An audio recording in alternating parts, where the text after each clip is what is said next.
I Sarajevski atentat je i tema izložbe koja je ova nedelja otvorena u Arhivu Jugoslavije povodom obeležavanja 100 godina od početka Prvog svetskog rata. Postavku autora Bojana Stojnića moći ćete da vidite do 30. septembra. Ove godine, 26. septembra od 17 časova do 23 održava se peta po redu Noć istraživača. O toj temi razgovaramo sa gostom Konteksta 21, Nemanjom Kostićem, PR-om Noći istraživača. Ovog puta obećavate sjajan naučni provod. Kojim idejama ste se vodili kada ste osmišljavali program?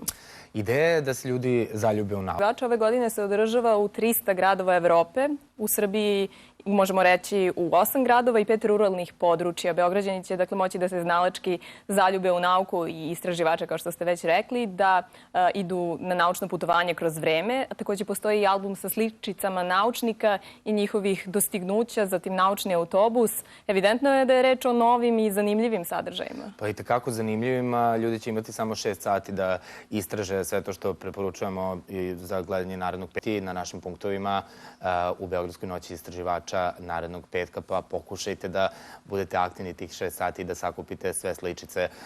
Vrlo bogat program, takođe ove godine. Svašta si ti navela, taj naučni autobus koji će ići centrum grada od Studenskog trga. Razgovor ćemo nastaviti kasnije. A sada gledamo šta stanovnike i posetioce Jagodine očekuje na Noći istraživača. Da, tako će biti u Jagodini, a za nekoliko minuta ćemo videti sličan prilog iz Zrenjanina.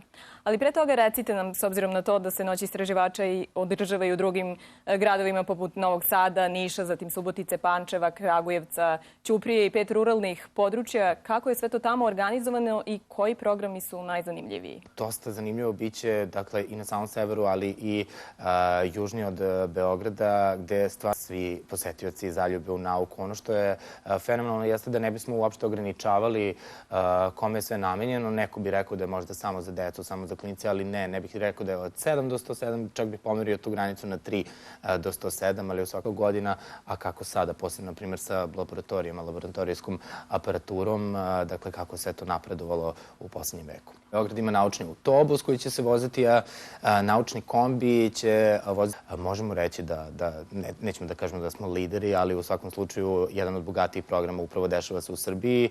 Kakva su vaše očekivanja uoči Noći istraživača i šta mislite kako inspirisati posetioce da dođu? Zašto bi oni trebalo da posete ovu manifestaciju? Mislim da ih ne treba i pokazati njima Noć istraživača šta donosi ove 2014. godine. Kao što smo obećali, sada se selimo u Zrenjanin. Evo kakav se naučni provod planira u ovom gradu. Super računari su računari koji se koriste u nauci, kao zamena za preskupe eksperimente ili one nemoguće za izvođenje. A kada je te eksperimente moguće izvesti virtuelno, to jest putem kompjuterskih simulacija. Na primjer, za predviđanje osobina materijala pod ekstremnim pritiscima i temperaturama, za simulacije 3D strukture proteina, vizualizaciju detonacije supernove, odnosno eksplozije zvezde i slično. Upravo jedan takav super računar pod nazivom Paradoks, za koji kažu da je najjači na Balkanu, nalazi se u Institutu za fiziku.